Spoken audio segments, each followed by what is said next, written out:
welcome to Half the Battle. It's high time we took another look at the cartoon series.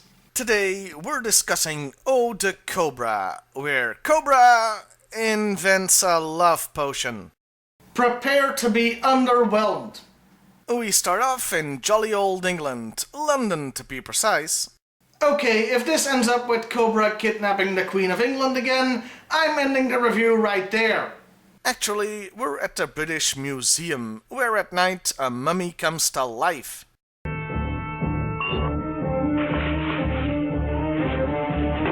Did I accidentally put in a Ghostbusters episode or something? The mummy steals an ancient Egyptian tablet, but is caught by guards, who then shoot at him with laser pistols. Okay, regular British police don't even carry guns, let alone rent-a-cop museum guards. Yeah, in a scene where we see a mummy come to life, the armed guards are actually the most implausible part. Anyway, the next day we're in Antarctica. Some researchers get a surprise visit from an unknown assailant. To know my identity is to ensure your doom. It's Firefly.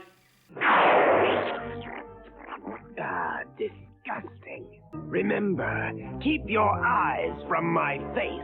If I even suspect you have seen me. It's clearly Firefly. He's come because they found a rare plant preserved in the ice. Flint, sounds like we got a covert SOS from Antarctica base. Why would a scientific base on Antarctica have a silent alarm directly to the Joe team? Why would they have a silent alarm at all? Firefly recovers the plant using a laser because everything in this show gets resolved with lasers, but the Joes arrive to stop him. Despite their best efforts, he gets away, even though they have a frickin' snow tank. Do you have any idea how embarrassing this is? The Joes may have a lead, though. He hit this canister of marking dye. What's it for? It's a mildly radioactive substance we use for tracking whale and penguin migration. They track Firefly to Madagascar. Man, we're just going all over the place today, aren't we? The bad guys figure out the mercenary has been followed, so he has time to get away. Flint and Lady J grab the tablet as the base explodes, and she succeeds in translating it. Well, some of it anyway. Like a cobra sting. Wait, there's more. I don't think I like this new Titanic remake very much.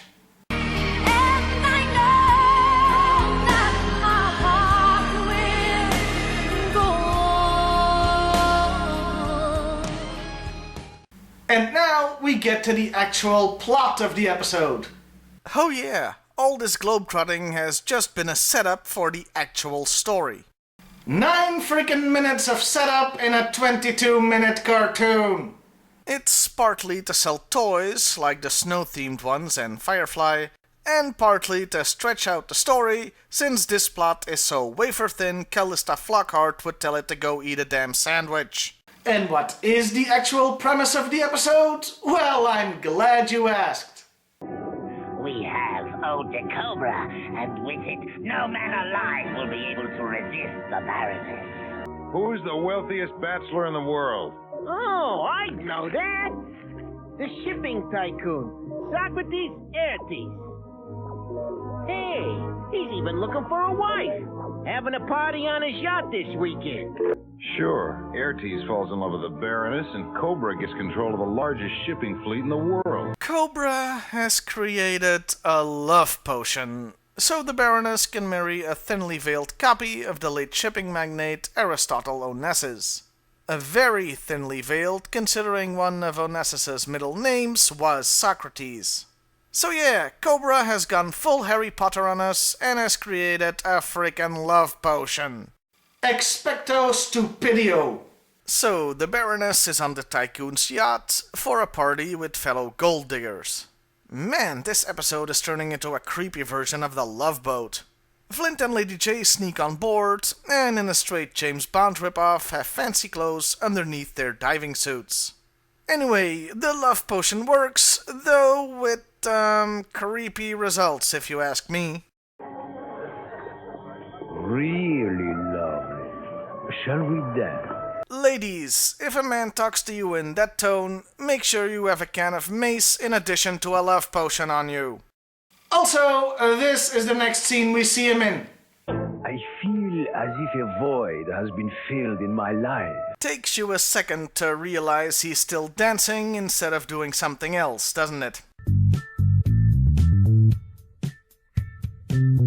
Before things can get even creepier, it's Captain Cockblock to the rescue! Pardon me, mind if I cut in? I guess not. By the way, how does Destro feel about all of this? Well, let's just say he's not 100% behind the idea. However, I do wish to monitor this mission firsthand. You stay here. You will only hinder our agent. Do not try to stop me. Flint, being an idiot, seems to have forgotten the Baroness has a literal mind control spray in her purse, so the inevitable happens. You are not immune to Eau De Cobra. Do something for me, Flint. Anything, darling. Dispose of that pesky woman who arrived with you. Of course. But it's Captain Cockblock to the rescue again! If you think you can take what is mine, you are dangerously mistaken. Yeah, even though he knows Flint is under mind control, Destro gets so jealous he attacks him, even though everything is going perfectly to plan for once. So they fight, disrupting the party until Socrates has them ejected.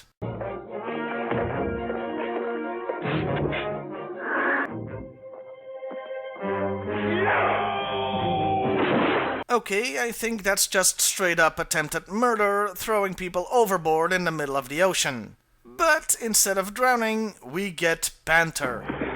About the Baroness, she's yours if you want her. I think not. This episode is just all over the place. Meanwhile, the tycoon continues to be creepy. Come to my cabin. We can be alone. Seriously, every other sentence out of this guy's mouth should come with a warning siren. We can be alone.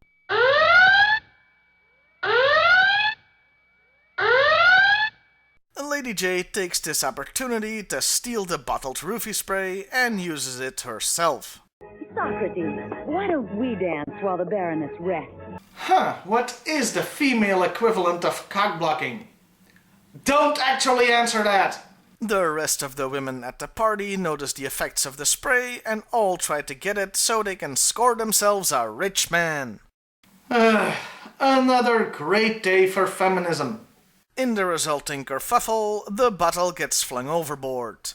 Deep Six, who's been under the boat in a shark the whole time, wishing he was in a better episode, tries to intercept it, as do some Cobra divers, but the thing ends up lost.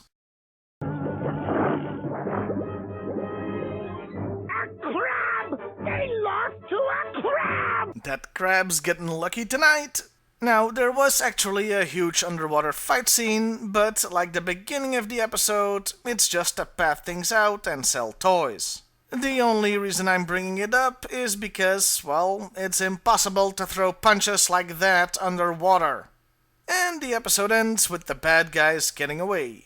Flint and Lady J embrace, and, well, we get this from Socrates. I think I shall remain a bachelor.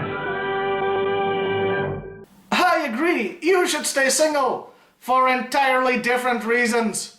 And that was Eau De Cobra. How was it? Insubstantial. This episode had so much padding to stretch out the story and to sell toys. I mean, I get trying to sell toys, that's normal for G.I.Joe, but they're usually far less blatant about it. And the worst part is, it needed all the padding it could get because the story itself was so thin. On another subject, I thought Firefly was weird in this, like not wanting people to see his face or speak his name. If I even suspect you have seen me... Dude, you wear a mask, they can't see your face either way. Greetings, Firefly. Do not use my name. And Firefly is just a code name. It's not like his real name is Dave Firefly, mild-mannered reporter by day.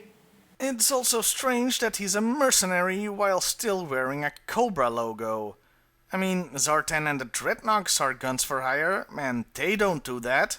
As for the story itself, why? I mean, why even go through the trouble of making a love potion?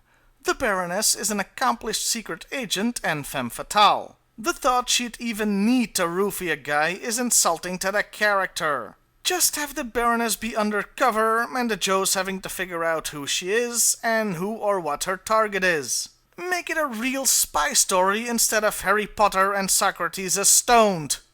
Now, all that is not to say I hated everything about the episode. I enjoyed seeing Destro and Cobra Commander have a good time at each other's expense. Ertis looks enraptured. How would you know? 2 of the Joes have infiltrated the ship. What?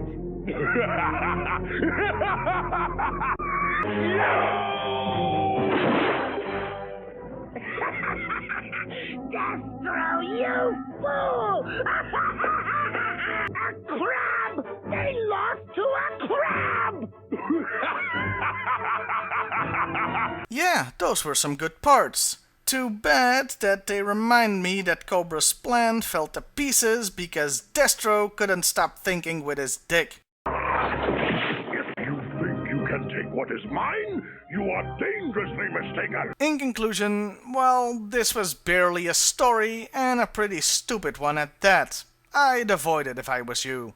I think I'll leave the final comment to Destro himself. A fitting end to this absurd scheme. Well, see you next time, everybody. And hey, why not like, share, and subscribe if that's your thing? Sharing really seems to help.